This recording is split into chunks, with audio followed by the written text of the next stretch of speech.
Hello, everyone, and welcome to this Q&A about preparing for the Celtman with Rachael Butcher and me, Ewan Brown. Hello.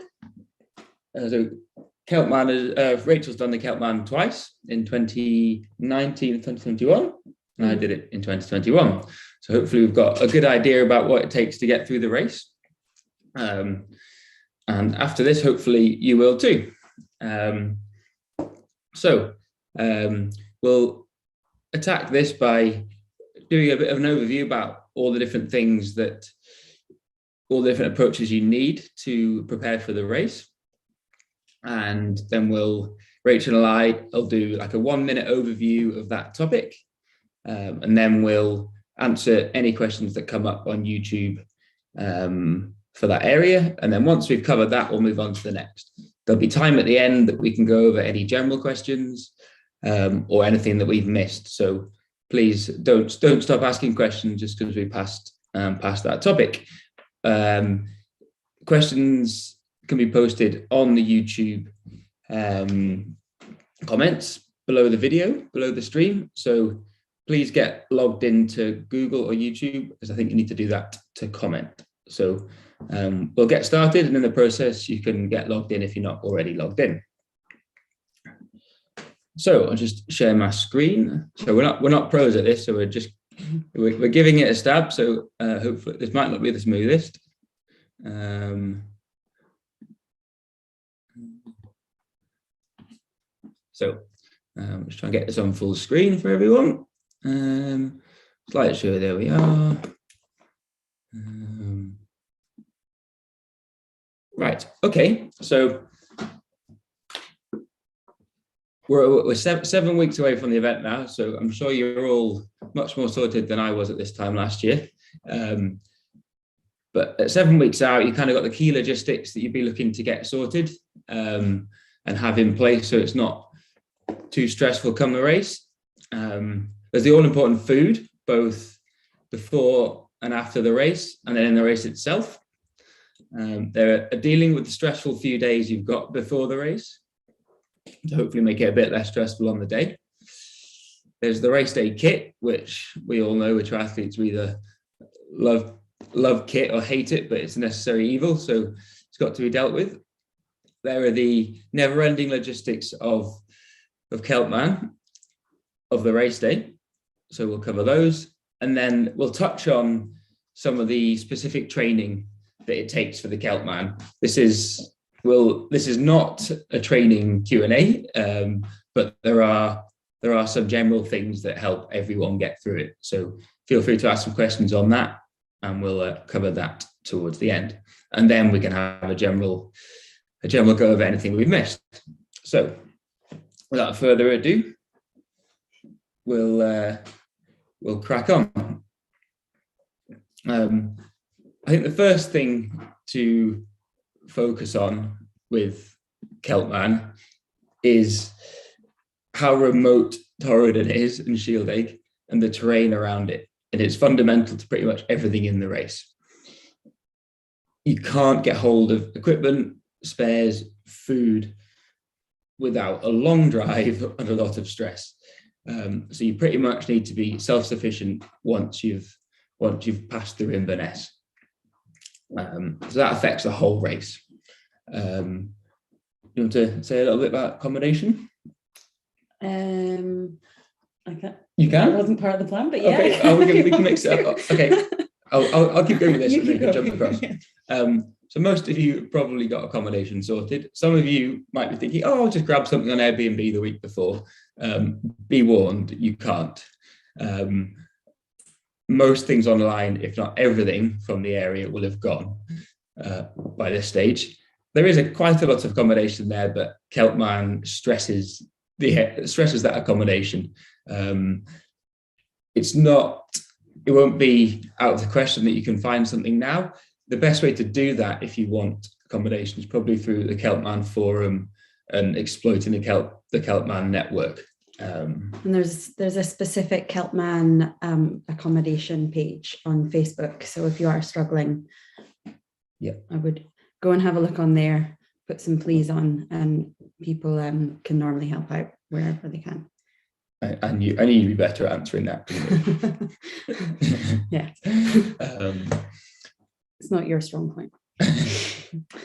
So just, you can talk about things you are good okay, at, and I'll pass over to you for logistics. Yeah. Can you tell I didn't get the logistics quite right last year? So from a preparation, like a technical preparation perspective, there are a few things you need to have sorted fairly well in advance. First off is the bike, an obvious one. Make sure it's working and serviced, because again, in Torridon, there's no one to help. Bike shops are busy at the moment and you can't get in there for love nor money. So this far out, you might just get a spot at a bike shop or someone to fix it for you. And stressing about this the day before is not healthy, trust me. Wetsuits and your goggle, hat, boots combination, get using that in good time in similar temperature water, because you don't want to be faffing the day before because you've forgotten something, or your wetsuit's ripped because you didn't spot that, or that kind of thing. We'll come on to the training side of swimming a bit later. Get running in your race day trainers soon, so you can work out if they're the right ones for the terrain, the rocky mixed trail terrain, and to bed the trainers in. You don't want to be running on fresh trainers.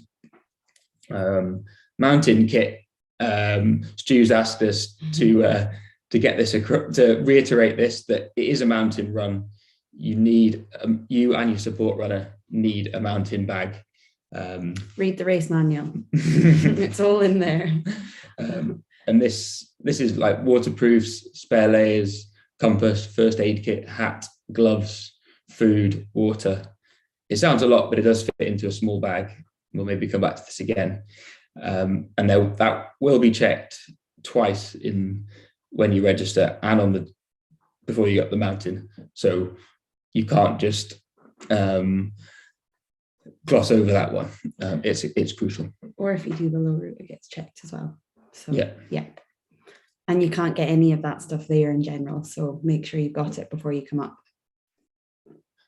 Finally, this is a slightly tricky one. If you can recce the run and the terrain around the run, do so. It is a mountain you need to be able to navigate. There are checkpoints and mountain rescue up there, but they're not going to stop you getting lost. They might, if you're lucky, come and rescue you if you do. But at the very least, do some research on the maps. Have a really good idea of where the route is. Yeah, there's plenty on Strava of people's routes already. Because often the weather comes in, doesn't it? Yeah. I think my brother had to rescue a couple of people whilst racing last year up the mountain and guide them, put them back on track. So yeah, having a good idea of at least where you should roughly be going is a very beneficial use of time. Yes. And finally, in your kind of long-term preparation, will be your support crew in your vehicle. Some of you might be familiar with this. You will need a support crew from the very beginning until you get off the mountain, whichever low route or high route you do. They'll clear your kit after T1, provide support for you all through the bike ride from a support vehicle, and then you'll need a support runner on the mountain section or low route section of the run. You do. So I was just checking the Rachel on the low route. You're not experienced with that route. Rachel has done both, and it made a massive change from one year to the other to get them both. So she has a much broader perspective on this race than I do. And then your support team could be a solo, but I'd highly recommend that it's at least a couple of people, because they've got a lot to do in driving, deciding where to stop and not missing junctions. There aren't many, but it would be easy to miss one. Preparing food, potentially fixing a bike. So you'll want to think about that. Okay, so that brings to a close the sort of your far out preparation for the race. So we'll just double check the YouTube if any questions have come across. I don't think there's any. No. Okay, none so far. So we'll carry on with the next point, which is, Right, just leave that up. yeah, we'll leave that up actually. No one wants to see too much of us. So food, all important food. The race side of things, that might seem obvious, but another quirk of Torridon and Shielding is that there aren't many places to buy food, either from a shop or from a restaurant. So you pretty much need to have that all planned and ready to take with you, whether you're camping in self-catering accommodation. So there are restaurants there that some of you may have booked or you can book. So if you do want to get into restaurants, get that sorted ASAP.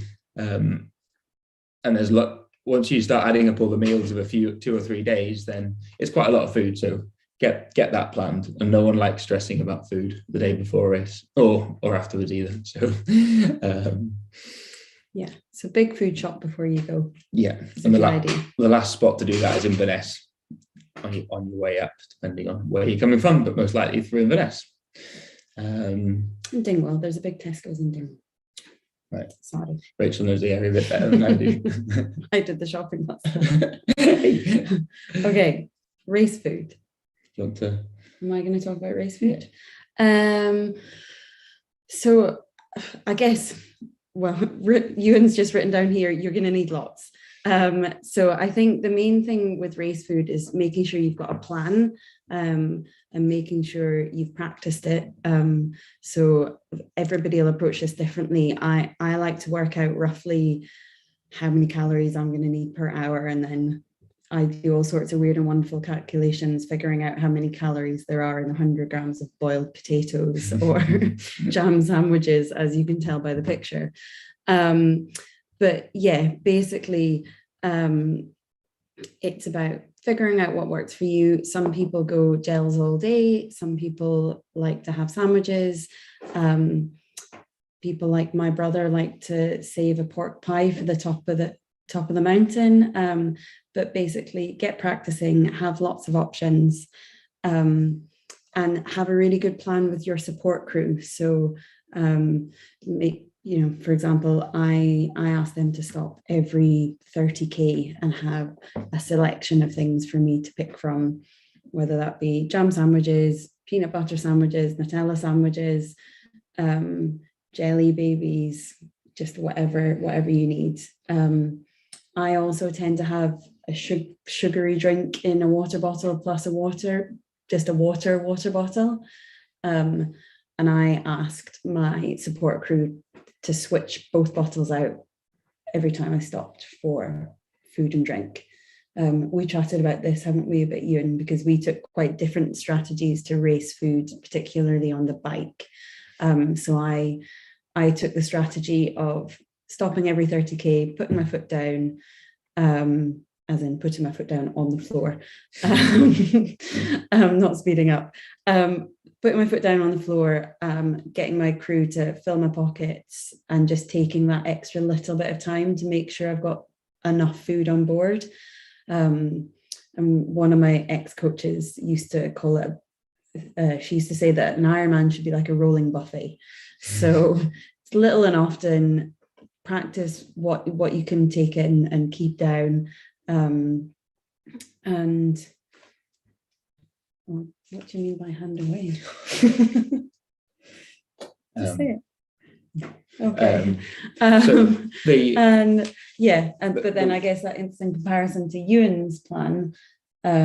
So I was pinching time all over the place and thought, if I can just grab a bag on my way past my support crew, I'll save stopping and starting again, which worked fairly well for a little while, but then started to drop food, then started to get tired and lost a bottle, but then still was intent on sailing through the food support stop, so to speak. They weren't very, very stoppy. And that towards the end of the bike cost me, because I didn't have any food for a good hour or so, and then led to a bit of a difficult time at the beginning of the run. And in hindsight, stopping to have a quick chat with my dad, who was my support, and say, oh, look, I'm just running a bit low on food. Can you give me this bottle? And that bottle would have saved me probably a lot more time in the long run than it would have cost me to stop and have the conversation or have the food. And I guess on that point as well, it's just reiterating that you're not allowed to, it's in the race manual, but you're not allowed to get food from moving cars or anything. So you had your dad stood on the side of the road passing you a bag as you cycled past, didn't you? And unfortunately, he's not much of a runner anymore, so he wasn't wanting to run next to me at any kind of speed to give me food. But it's handy if you got someone that can at least put in 5 or 10 seconds at a slow bike pace that can then give you a bottle, or if you've got 2 people and one person can give you a bottle, the next person can give you your food. It's important to state that you need to not be stopped in the road. You can stop in lay-bys, not in front of people's houses, but there's plenty of lay-bys and options to pull over, but off the road is key, because it quickly gets messy if everyone's stopping on narrow roads. Just going to the questions that were posted on the Facebook page. So Andrew Kent had asked, do you take food and water from the aid stations? And I don't know whether this is a little delve into his brain, but do you take food and water from the aid stations? Are there aid stations? What's an aid station? So I guess we've kind of answered that in that, no, there aren't any official aid stations on the bike. Your support crew are your aid stations. So like we've already said, make sure you've agreed with them pre-race,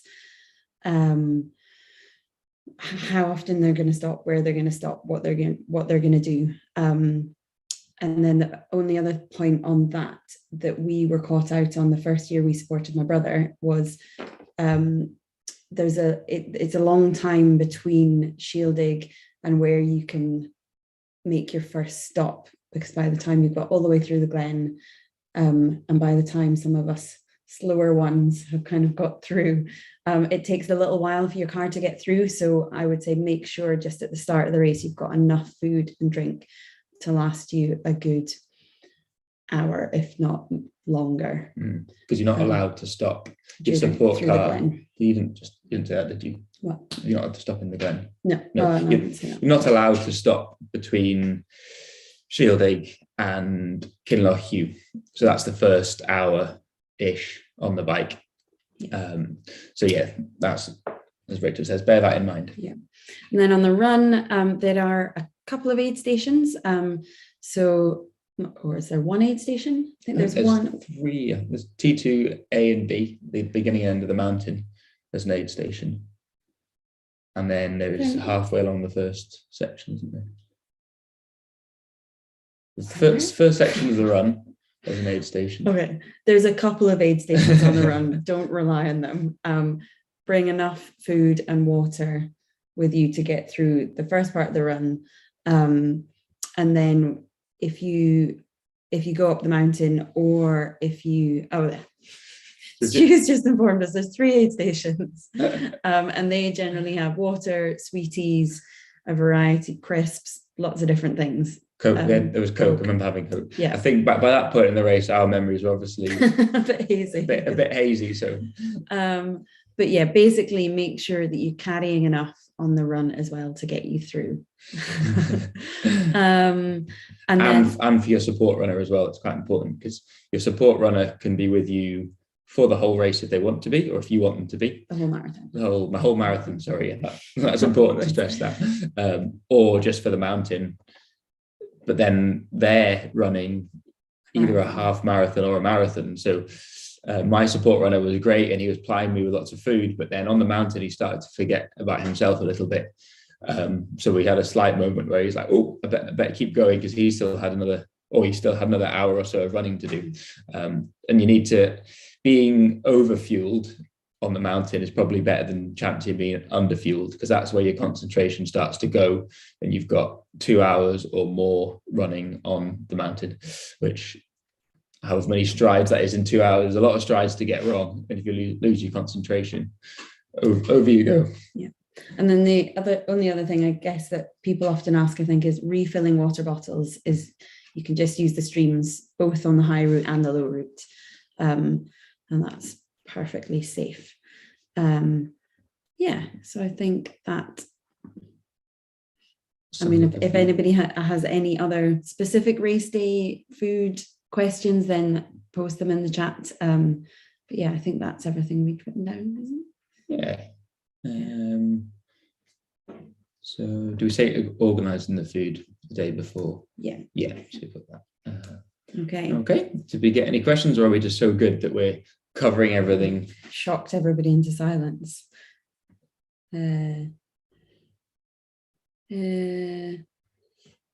Yeah, I think nothing so far.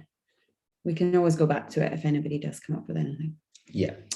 Okay. Okay. What was next? The race, days before the race. So the couple of days leading into the race, with the race starting at 5 a.m. on a Saturday morning, you're not just going to be rocking up at 11 on the Friday night, and you do have to register at some point. I think there's a morning and an afternoon registration on the Friday. You need to check that in the race manual, but I'm sure you're all up to date on that.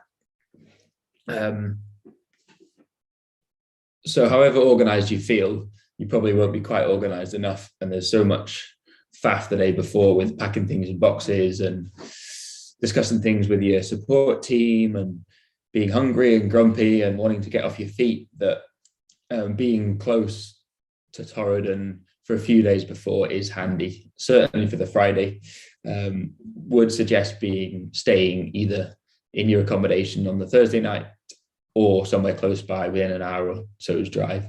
So around Inverness, for example, just gives you a bit less to do on that Friday. And you can relax a little bit and hopefully get off your feet. I think I did manage to get off my feet for a little while last year, but there was definitely some late evening. Don't do what Ewan did and build your bike on the Friday before the race. Just some like F1 style race modifications the day before. Anyways, we got there. But yeah, it's good maybe to sit down with your crew, I think, and have a look at the map, make a plan of where people are going to stop, make a plan of what you're going to do if you've got a puncture. Make sure you've got 2 of everything. I think, we're going to come on to that in terms of kit and things like that. But yeah, or that can lead into it. Yeah. Start talking about.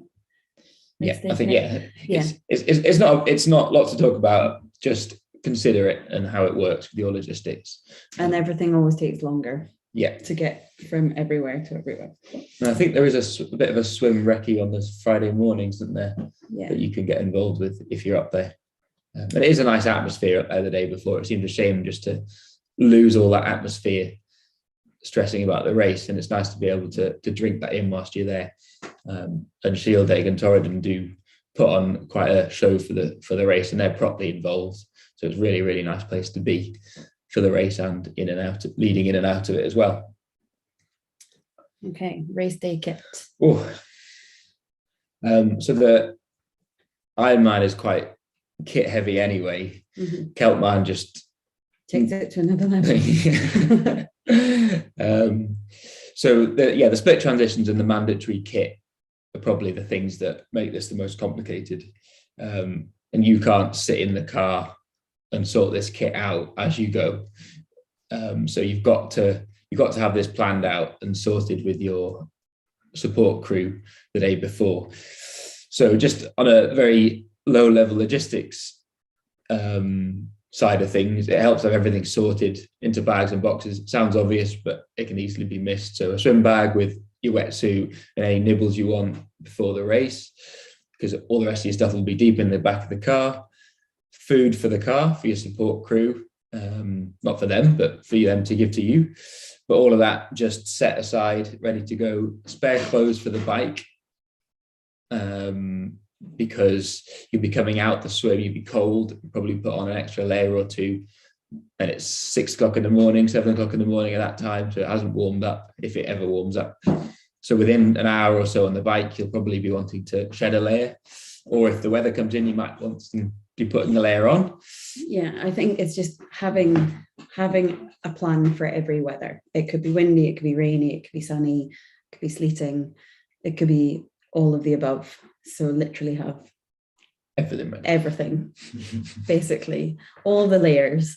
It's better to have too much kit or too many clothes than not enough clothes. So literally can't stress that enough. That I think the first year I supported my brother in 2018, he had one skinny jacket for the bike. And we were just like, oh my goodness. And it rained all day that year. So yeah. So on the topic of what to wear, there was a question from, where was it, about what tri suit do you wear for a quick transition? So that was from, lost who that was from. So what to wear between swim and bike. So what were your take on?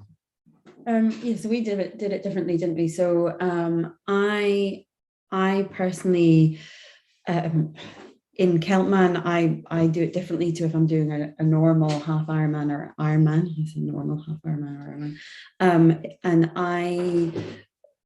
I change at each transition. So I wore my bike shorts under my wetsuit, got to T1 and took my wetsuit off, put my cycling kit on, and then did the bike, and then changed into running kit in T2. But you wore a tri-suit, didn't you? Yeah, I had a long distance tri-suit that had rolled down around my waist for the swim, and then pulled that up and over, which was a bit tricky with wet arms, but with your support in T1, they can help you get into that. So either having a bit of talcum powder around to help it dry off. What I would say, a lesson I learned the hard way in terms of kit and transitions and things like that, is have a practice with whoever you're going to have with you in T1. The first year I did it, we didn't have a practice or a dry run of coming out the water, exactly what you're going to do in terms of pulling the wetsuit off, drying yourself, putting your top on, putting your gloves on, having like a really, really clear plan, because you're going to be freezing and you're not going to be able to direct them. So if they know exactly what you want, what order you want it in, it just makes it so much easier. And I think I probably halved my T1 transition time the second time I did it, just by having just a couple of practices, and she knew, I didn't have to say anything. She just knew exactly what I wanted. Whereas on the flip side, I didn't practice it. I thought, it's long distance Ironman transitions, they won't take long. And even if they take a little bit longer, they won't make much difference. But my shoes are very difficult to get done up, and with cold hands, I couldn't do it. And I hadn't briefed my support on how to do it either. So we were there for a few minutes, scratching our heads about how to communicate to him how to do my shoes up with the knack that I'd learned over several years. And we got there in the end, but wasn't without a bit of stress. And then I changed from my tri-suit to the run kit as well at the end. Yeah, you can do that at T2. Yeah, not the very end, that'd be odd. That takes seconds. If you've got your kit all lined up ready, your support crew has been briefed, right, I'm wearing this, this, and this, and that's in a bag ready for them, for the comfort that you're going to get over 4, 5, 6, 7, 8 hours running, then yeah, I'd take losing 30 seconds in T2. Another pro tip for T2A, and again, that we learned the hard way.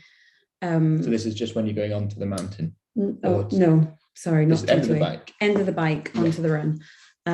When you're in that grassy field in Kinlochhew. Glamorous. If you've got a camping chair, bring it. So again, 2018, when it rained all day, there was about, 10 centimeters of water in that field. So, you've just done 200k on the bike, your legs are tired. You probably want to sit down to change your shoes, change whatever you want to change. So you probably don't want to sit in a pool of water. So that would be my word of advice. Just going back to the questions, We've just had another question about food. So if we quickly go back to that before we move on. Derek Williams wants to know, do you make rice cakes or bring burritos? Do you want to answer that? Well, I mean, if I had to choose some rice-based thing as a savoury to carry and eat, I'd probably take rice cakes over burritos. Oh, would you? Although I would definitely go a burrito. Or maybe a well-wrapped burrito in a good tin foil wrapper. Stu's just said there are some benches in T2. Obviously, we missed them. Up to you if you can find a bench. But I'd still go a camping chair if you can. They're much more comfortable than benches. Or any other specific types of homemade goodies from Derek Williams again. Oh yeah. I mean, I think to quote Mark Cavendish, and what someone asked him, what do you eat in the Tour when they're racing? He just says whatever you can get down, because at that point you just suffering. You've been eating the same rubbish for 6 or 7 hours, and you just want anything that puts a smile on your face and doesn't come out the other end quickly. And I think I often spend quite a lot of time looking at like calorie dense things. So I'll be a bit geeky about it and try and look at, what will give me the most calories for the smallest amount of food, because by a certain number of hours into the race, eating is going to become a bit tricky. So if you can get 200 calories in 3 mouthfuls, it's a bit easier. I think there was another question on food that had been posted before on Facebook that I'm not sure we covered. Oh, it was about gels. About gels. Sorry, let me just pull it up. So I think Yanis Theodoropoulos, sorry if I've mispronounced that, was real food versus gels, water versus other liquid calories. So I guess we've covered that a little bit. We covered it, yeah. Liquid calories I enjoyed because it was just, as long as you kept drinking, you kept eating. And on the bike, if it's windy, there's traffic around, you may be in a race with someone, there's quite a lot to think about. So just knowing that as long as I drink, stuff's going down, that was quite useful to reduce what you had to think about. Because if you are in the aero position and not that willing to come out the aero position, or you're going quick, faffing around with food at 40k an hour is going down a hill. Speak for yourself. Or 30k an hour, doesn't matter Although on saying that, and speaking from a slightly less confident person on the bike's point of view, be aware of the wind on the bike, because there are sections that certainly I struggle to get my water bottle in and out of my bike. So practice that. Make sure you get out in windy conditions, that kind of thing. Yeah, and then be strategic about where you drink. It is such a long day that if you've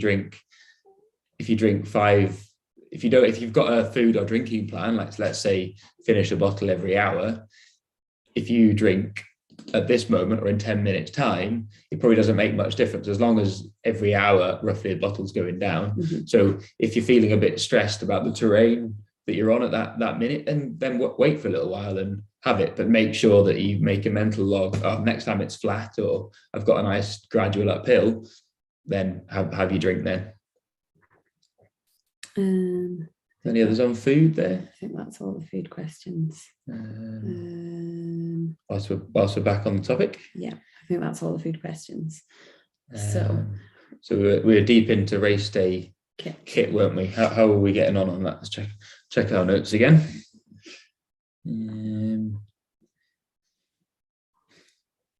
So there was mountain.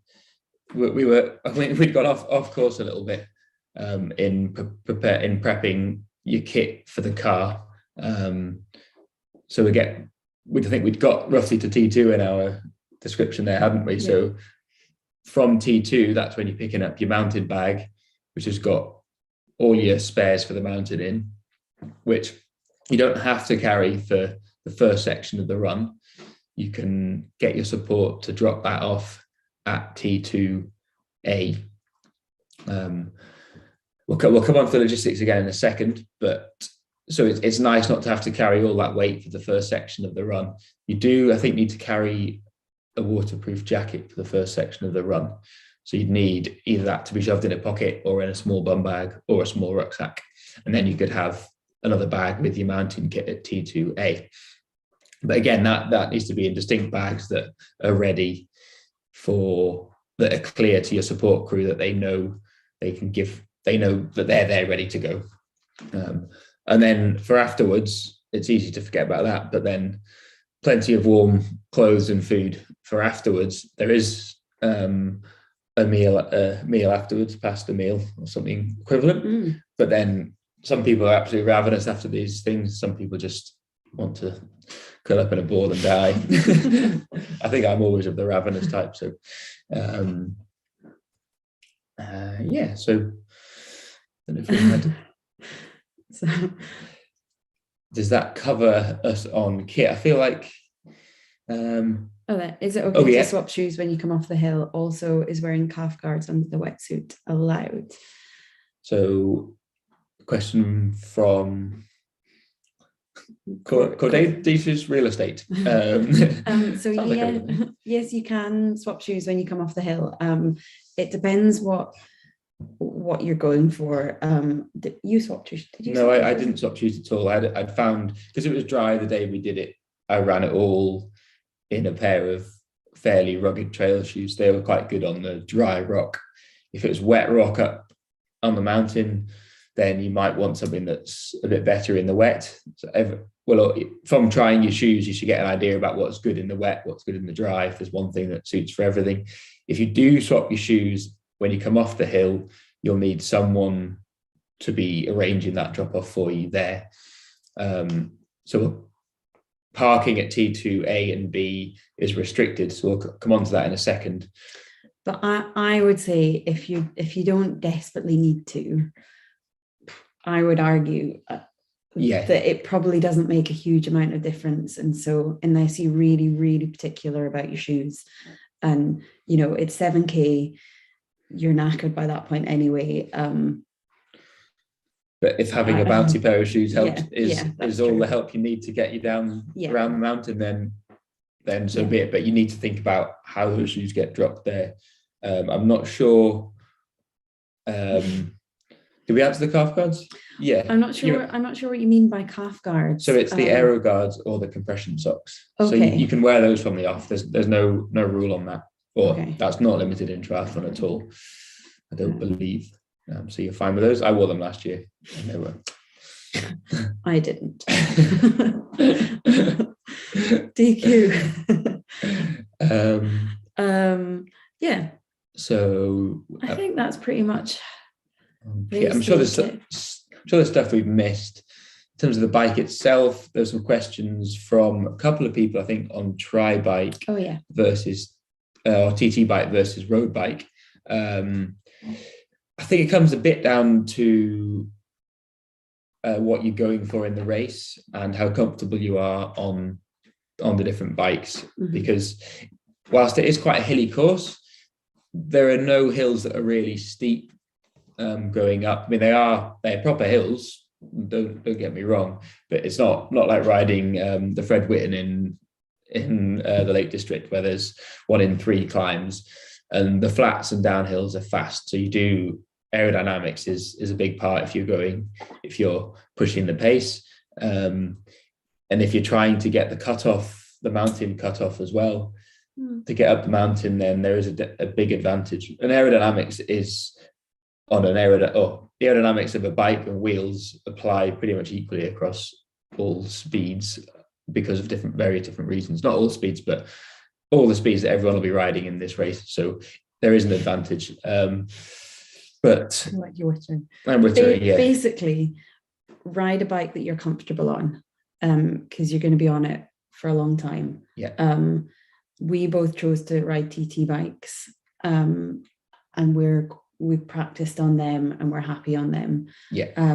You want to have a good amount of time on your TT bike. Yeah. I know Ailey that won the girls' race last year, I'm pretty sure did it on a road bike. Maddie Meldrum's done it, I think, every time on a road bike. My brother, who's done it 3 times, does it every time on a road bike. So but they've probably got tri bars on those, and they're comfortable in those tri bars. Yeah. So I mean, the 2019 World Championships, half Ironman World Champs were won on a road bike. Yeah. Because they were hilly. So Sorry, no definitive answer. Either work as long as you've practiced on them and as long as you're comfortable on the bike. Yes. Stu's just said Maddie uses a motorbike. She did go past me and I can confirm. E-bikes are not allowed. Okay. Any other kit questions? Let me just have a quick look. I don't think so, is there? Sure, there's so sunglasses like that. Honestly, it can be on the run particularly, on the bike, I guess. because I mean the beginning of the day on the bike you're sort of a bit earlier in the day, but then on the run you're heading west into where the sun's going to be, and it's just little things like that. Having a cap just to keep the sun out of your eyes, sun cream. Believe it or not, if you take sun cream, it's definitely going to rain. Another question about logistics. We'll get onto that in a second. Just tying up kit. I'm sure there's something we missed on kit, so please ask if we have, or we'll come back to it if we missed it. Okay, so logistics. Oh, best to last. Sorry, 2 seconds. I think you learned a lot about logistics, didn't you? Logistics during the race. During the race, yeah.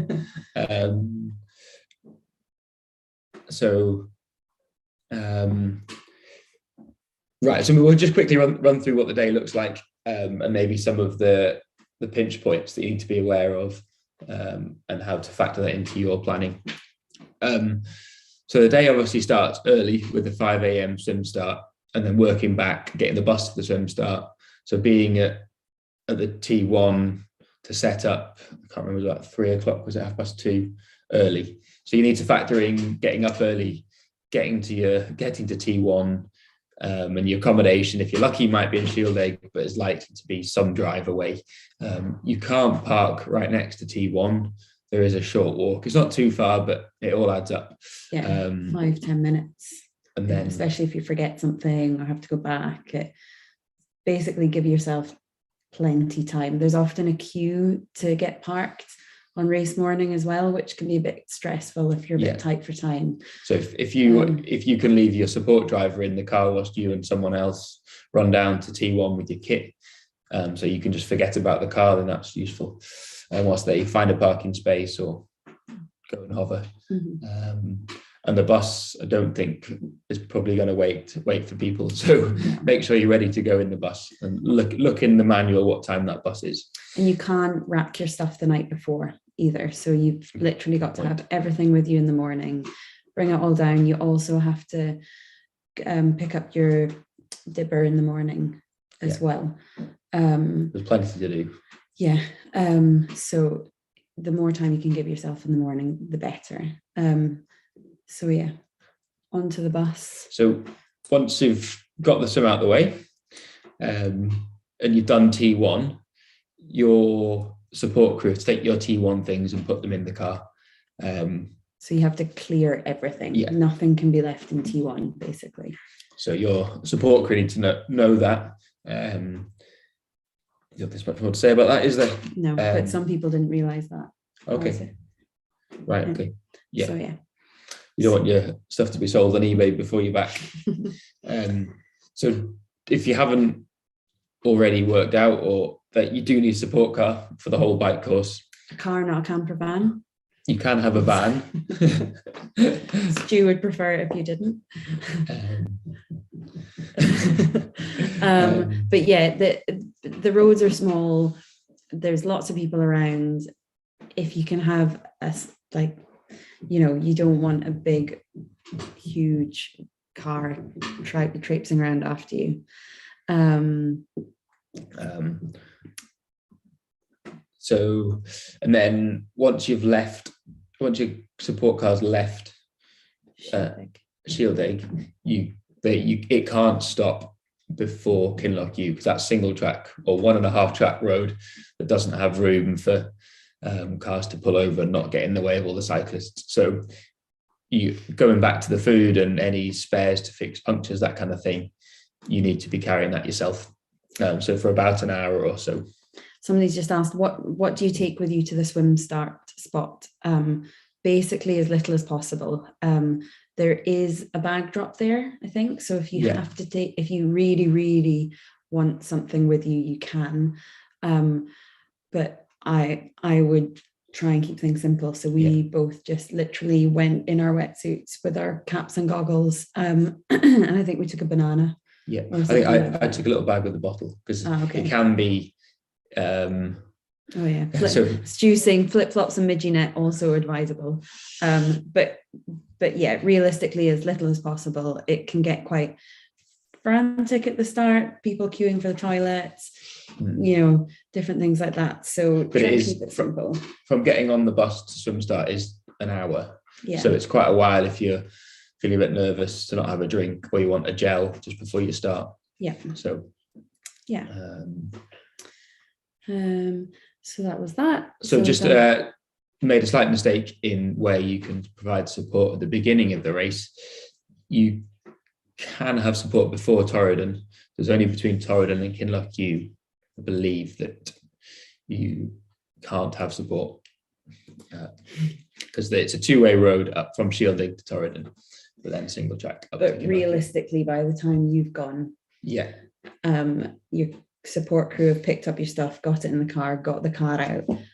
You'd have to be cycling quite slowly if they were going to catch you. But if you got a puncture or a mechanic on that first bit, you could have. Yeah. If you're hungry in that first 10 minutes, then you haven't brought enough. You haven't had breakfast.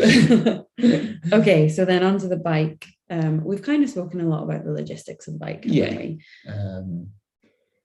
I don't think there's much more to cover. There was a question that from Alex Sparty on wheel selection.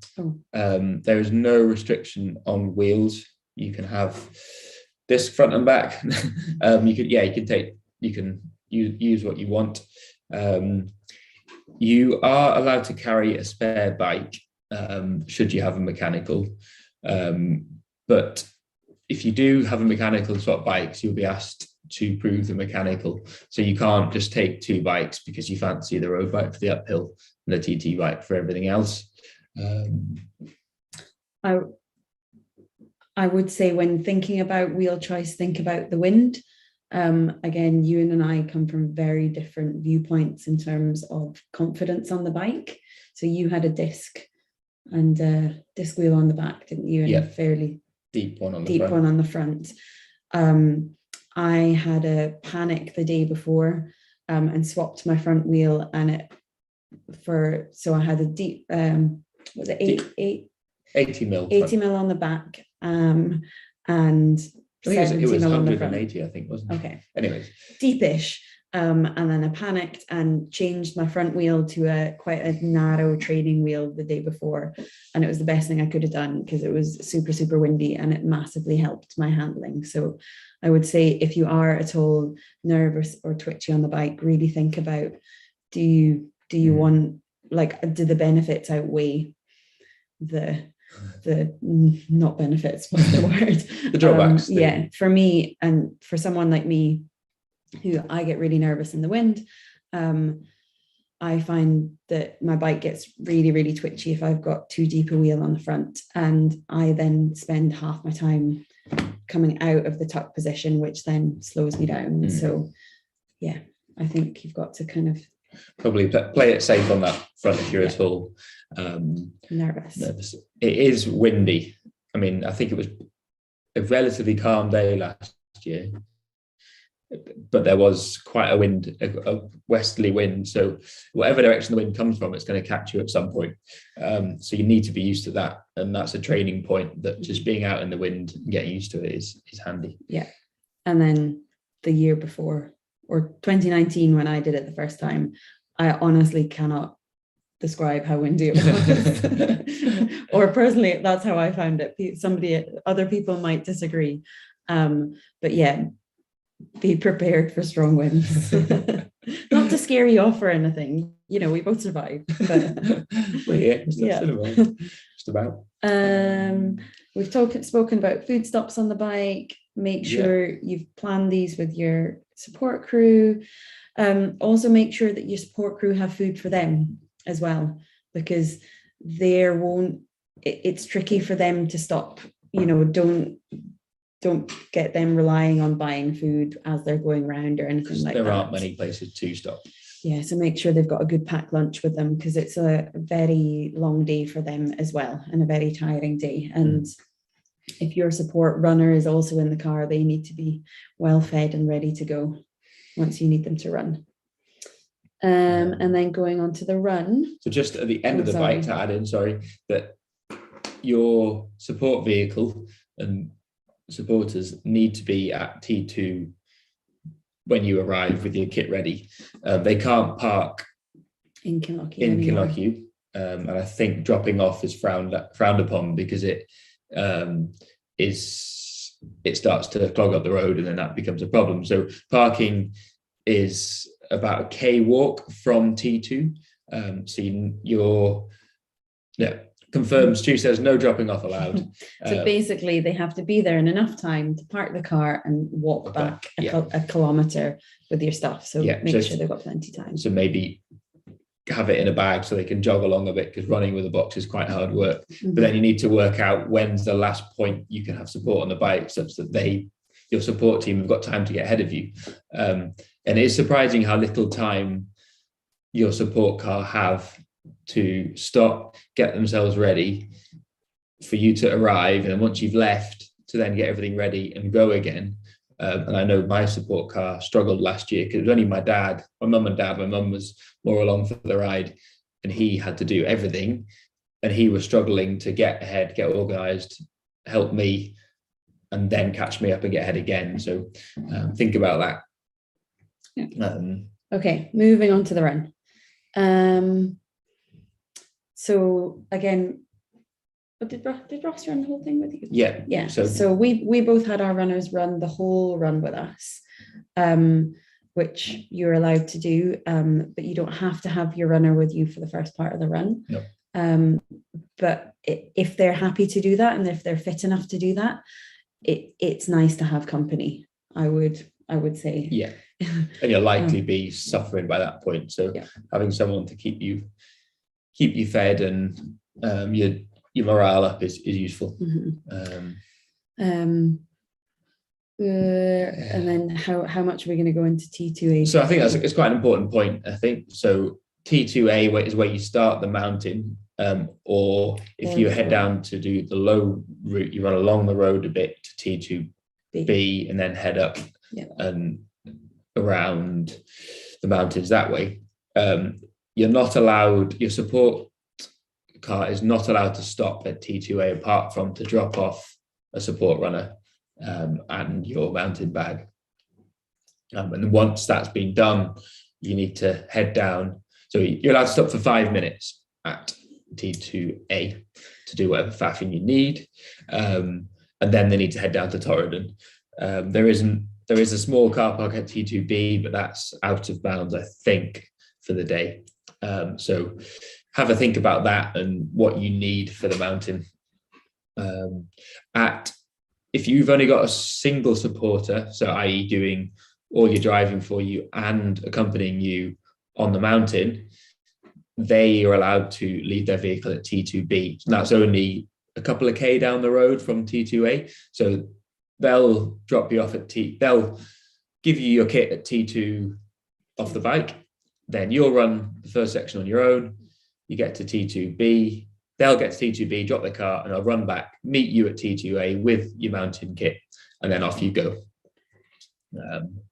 So a little bit complicated, but it's part of the beauty of the race. And there's just not enough room on the road to have people stopping, so it becomes absolutely chaotic. It's part of the race and the terrain and how it all ties together, which gave me quite a good feeling once I left.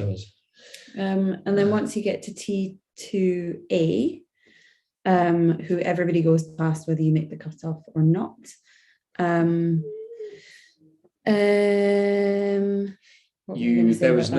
So I think there's an aid station at T2A. There's an aid station. There's 2 aid stations, I think, in the first section of the run. So you've got a good chance to pick up water and nibbles there. There's an aid station at T2A, so you can stock up there with water, and there are bits of food, but again, I think it's best to carry your own. But then there is no more support until the end of the run. So you've got quite a few hours then where you have to be self-sufficient. There are streams up the mountain, mainly on the way down, I think. There might be a little one on the way up. There's quite a big one. In the You obviously missed that. There is a stream on the way up the mountain. So there are effectively built-in aid stations around there. There's no food, so you need enough food for quite a few hours. Yeah. Then. Yeah. Yeah, and then I guess the last thing is just be prepared for that. If you have gone over the mountain, be prepared. Or in fact, to be fair, if you've gone over the mountain or if you've done the low route, there's a good 5 to 7k on the road at the end of both runs. So don't think that you get off the trail bit and you finished. It's a bit of a slog, so make sure you've got enough jelly babies to fuel you for the last 5k, so it can be quite painful. But yeah, I think that's pretty much it. You have to run. I think you need to run on the. Stu might be able to confirm this. You have to run on one side of the road or the other, I think. The right-hand side. The right-hand side of the road, I think it was. Yeah. So stick to that. So rules of the highway code apply there. We've got a couple of new questions on YouTube here. Somebody says, joined a little late, but on the swim, do you swim in the same kit as riding and running? Was thinking of changing in T1 so as not to ride in cold kit. Yeah, that's absolutely fine. So we chatted about it a bit earlier. Basically, it's just whatever works for you. Some people change, some people don't change. But if you feel more comfortable changing into bike kit for the bike, then that's absolutely fine to do. But I mean, be flexible on the day, because if it's forecast to be a really cold and wet day, then you maybe want to start that bike ride warm. If it's forecast to be a nice day and the sun's coming out and there's a nice breeze, then if you're working quite hard, you'll dry out fairly quickly. You won't notice a slightly damp kit. So I mean, I rode in my tri-suit and I didn't notice it. And I had a jacket on for the first hour just to cover that coldness, and I took that off after an hour. Okay. And then Bruce has also asked, how many supporters do you recommend? Depends who you're asking. I like to carry around a bit of an entourage. Well, I think, I'd carry more of an entourage than I did last year. You can't have more than one car, just as a point. Yeah. You can only have one support car. We recommend not. It's nice to have lots of people there, but certainly on the day, not to have more than one car on the road. So if you can avoid it. But I think it definitely makes it easier if it's doable with one supporter. Sorry, the dog's crying in the background. Been ignored today. If you can do it with one supporter, but it makes things much, much easier if you have a driver and a runner. And people in the car that can be helpful, that aren't just there for the day for the views. Have people that can be changing bottles for you, sorting out your kit, all those kind of things. Yeah. I don't think there's any other new ones. No, don't think there's any new questions. We'll go through some of the Facebook questions in case you've missed anything on those. I think they were mostly down to train. Oh, there was a couple more. Average cadence on the bike. So that's more training, isn't it? So average cadence on the bike when you're racing. Okay. Oh yeah, I suppose. Yeah. Quite a technical training racing kind of question. Average cadence on the bike, and what intensity factor do you target to aid a good run? So what power do you put out on the bike as a percentage of your maximum?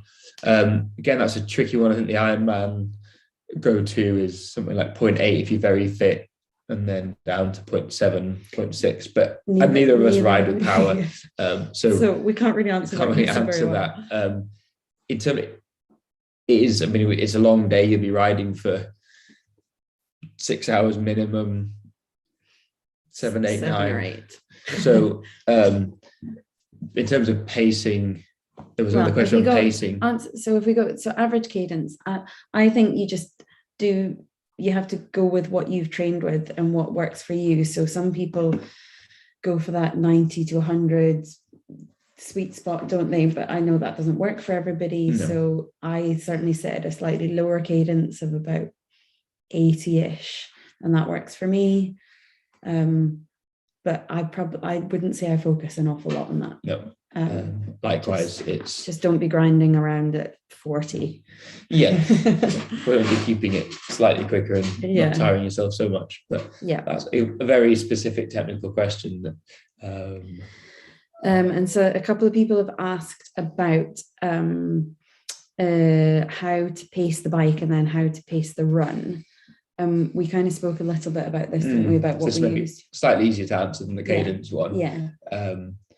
So starting with the bike, we both used heart rate, didn't we? Yes, I think through your training you get an idea about what your race pace sort of effort heart rates are, or what it is all day that you can ride at and not be too cooked. Now some of you might be using power, so you get that gauge, but I think it's important not to get too fixated on it and use a couple of factors to manage it. So your heart rate, your power, how you're feeling, what the wind is doing, because you might have the wind behind you for the first half of the ride and the wind ahead of you for into your headwind for the second half. So you need to factor that in, and maybe if you're not quite sure, asking around before the race, someone will have worked out, this is likely what the wind will be doing, so factor that in as well. So we paced it on heart rate. We both had kind of a basic range that we tried to stick to for the whole race. I would say that we both, it'll feel quite, not easy, but it'll feel easy-ish to start with.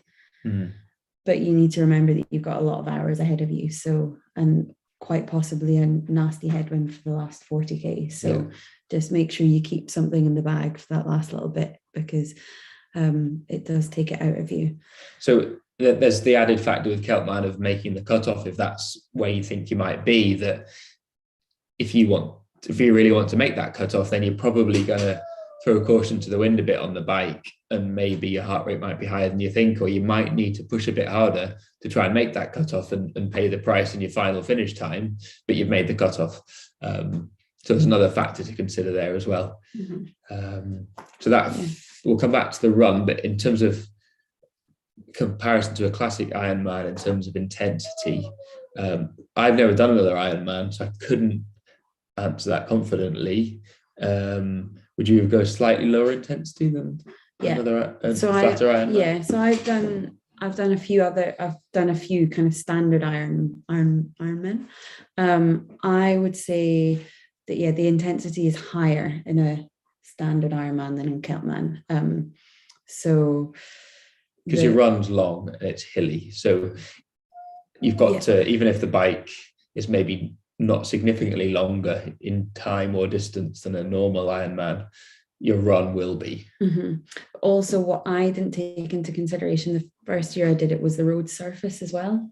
So a lot of kind of standard Ironman races, they're often in Europe, they're on nice roads, they've got nice tarmac. The roads around Torridon don't have the best surface, and I found that took it out of me towards the end of the race. So they are, for the most part, of major A roads that are smooth in terms of there are no big potholes on the whole, but they're just a gritty surface that is a bit tricky to manage, isn't it?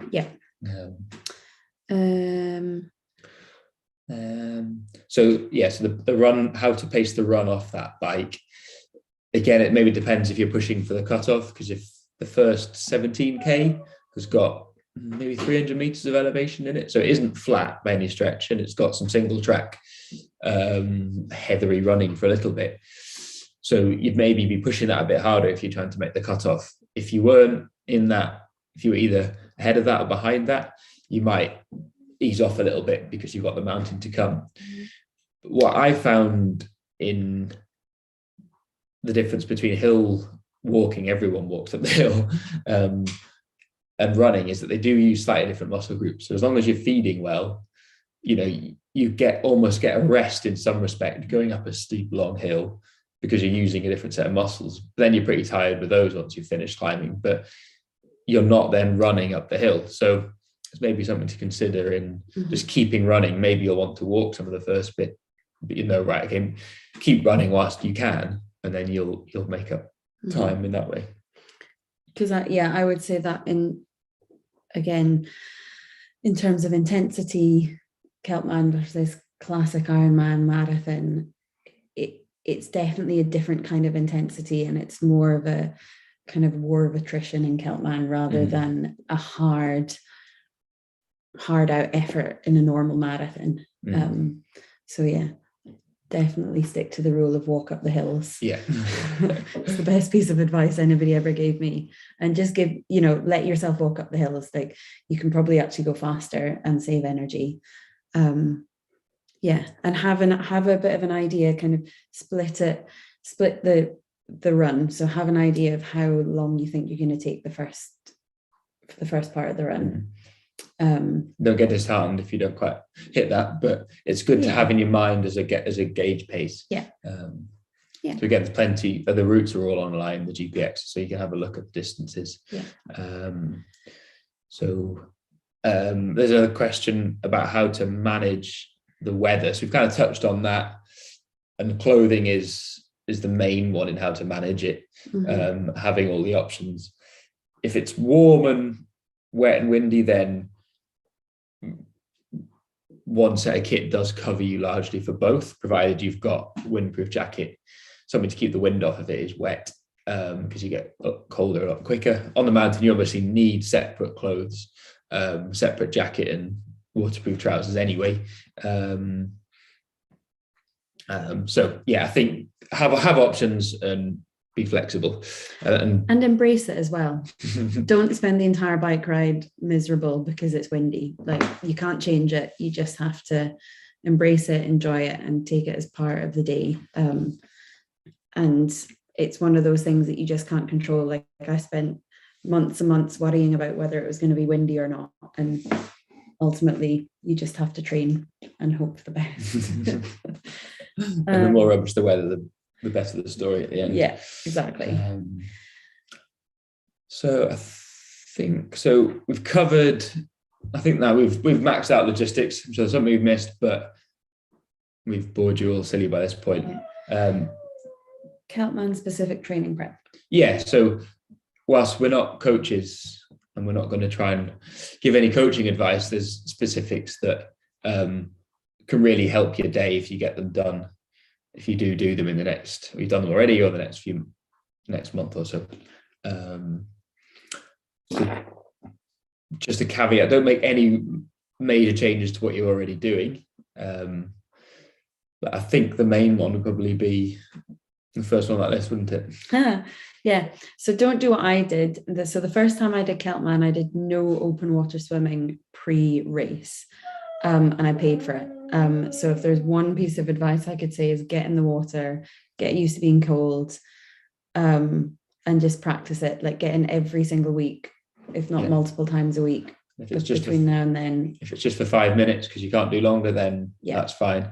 But just that exposure, and I don't know if it changes anything physically in yourself, but I think psychologically is where the biggest change massively helps. My swim time was 20 minutes faster the second year I did it, and I think that's largely due to the fact that I started swimming open water. When did we start? In March. We did every single week from March through to the race. And I literally can't stress enough how much it helped.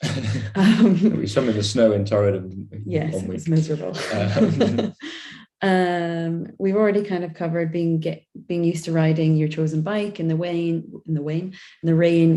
And there's always rain up in Torridon, isn't there? It's a special kind of windy rain. So I think hills on the bike, because it is a hilly bike, but that's trained as much through doing some of your sessions or out general riding. But running or walking up hills is maybe the bit that's harder to simulate. So our advice would be get up any hills in any capacity, whether it's walking, running, short ones, long ones, hill reps, going upstairs. Yeah, going upstairs. If you've got a long set of steps next to you where you live, then run up and down the steps. My coach used to literally put in 20 minutes of going up and down stairs every couple of weeks. That was a funny look, didn't you? Yes. And then big hill days, if you can get time in the mountains, whether it's shielding itself, Torridon itself, or if it's the lakes or the dales or wherever you are, just go out for walks for 2, 3, 4, 5 hours, because that's what everyone's doing off the bike. And that's that big aerobic training that is the bread and butter of Ironman. And I think that kind of goes into, so Derek Williams asked a question about what's your opinion on these two types of training plans. So first one being strict workouts, paces, workouts measured by time and power, more focus on interval training and very structured builds, or organic, long miles in the saddle, long trail runs with elevation, loose structure, less intensity, but getting out and being adventurous. I would say we probably both did a combination of the two, really. So having some structure obviously helps, but get out there, practice in the environment that you're going to be racing, and just have some fun doing it, really. Enjoy the hills in Scotland or wherever you live. I think probably out of the two, if you have to do one or the other, you probably choose the long miles and long trail runs with elevation, because that's the bread and butter of it. If you've got the mindset or the time and energy to do hard structured workouts, then a couple of those a week, one in running, one in cycling, is always going to be a good thing. But again, it's down to Sorry, Bruce has just asked, is it open water swim or cold water? It's a little warm in Arizona.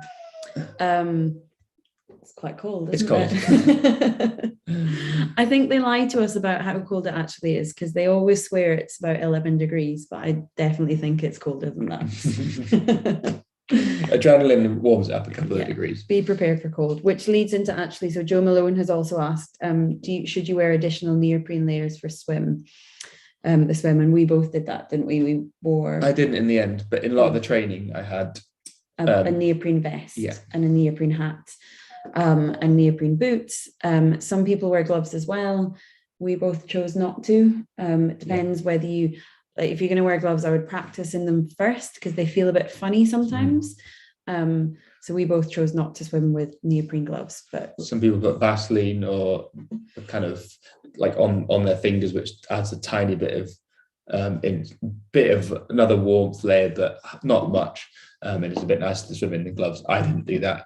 I think after a couple of months of open water swimming, when it got to the race, I was quite comfortable with no gloves or boots. I think I had a thin neoprene cap on and the race cap.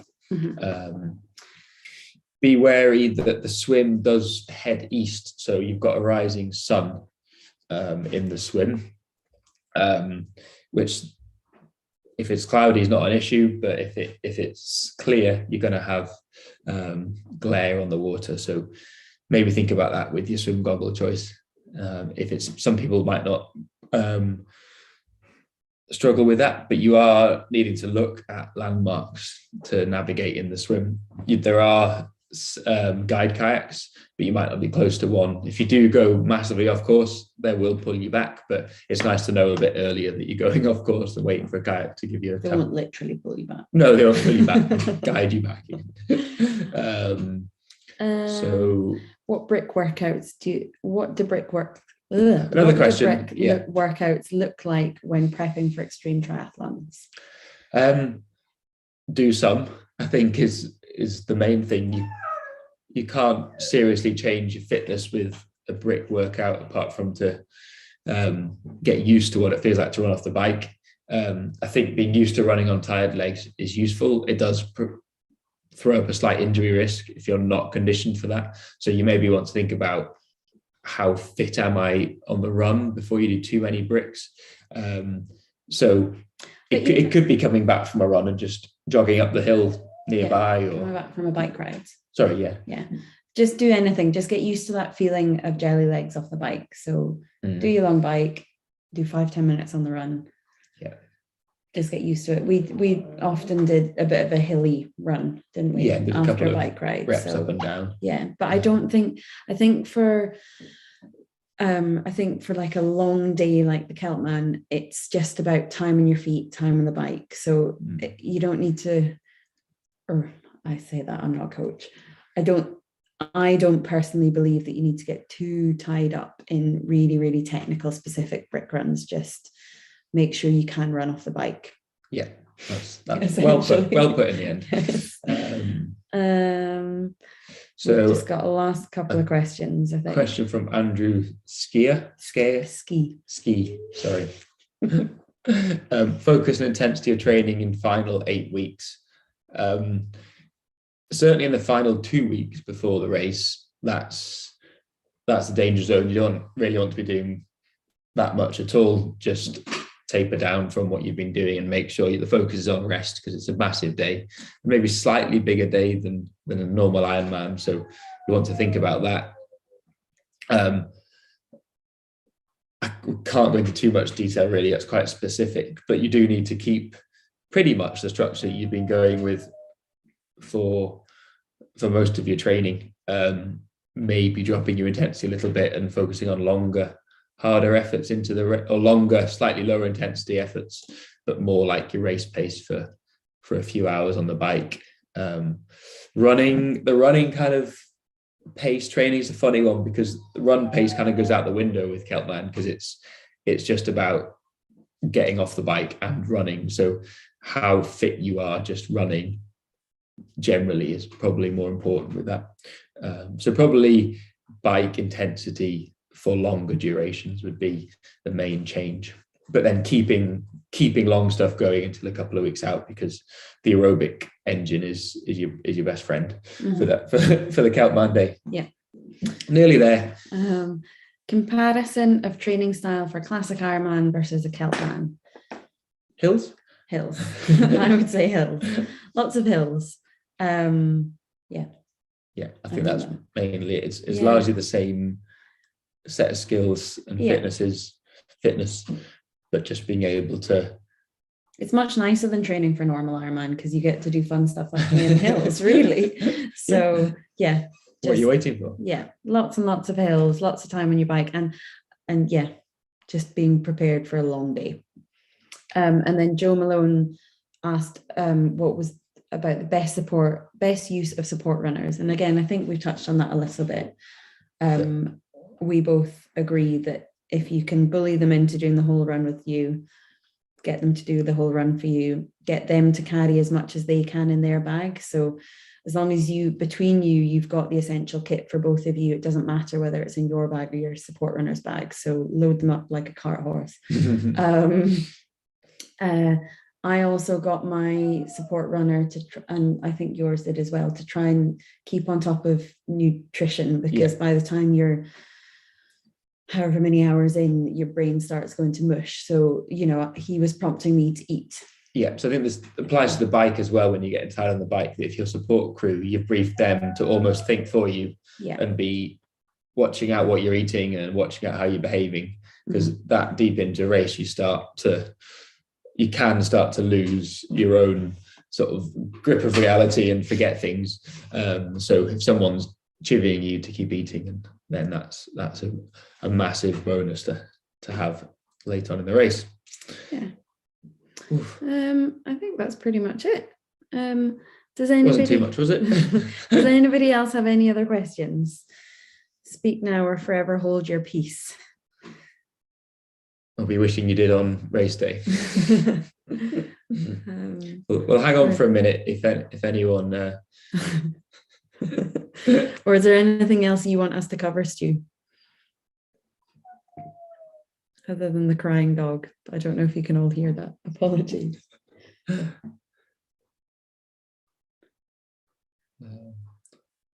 We'll hold on for a minute and watch all the watching people drop out, and then we'll know we're done. I think we're slightly delayed on that as well. Trying to think. I don't think there's anything else. No, Stu says we're all good. So quick back look at our notes and see if there's anything that we've missed. obviously missed. But basically, just enjoy it. It's a great day. You'll have an adventure, whether you go high route, low route, both are amazing. Speaking from experience. Can a dog run with you for support? I wish. I don't think a dog can run with you for support. I would have loved to have taken my dog. I'm pretty sure Stu's going to say no to that. There isn't like it is a serious mountain run. So as much as we're all racing, at the end of the day, it's a mountain that you got to be careful on. And no one wants to be left out there at the end of the night, and mountain rescuing their dog. Yeah, so they can be there at the finish, and there's some nice pictures from last year with our dog. Yeah. So anybody that is doing it, have a great day.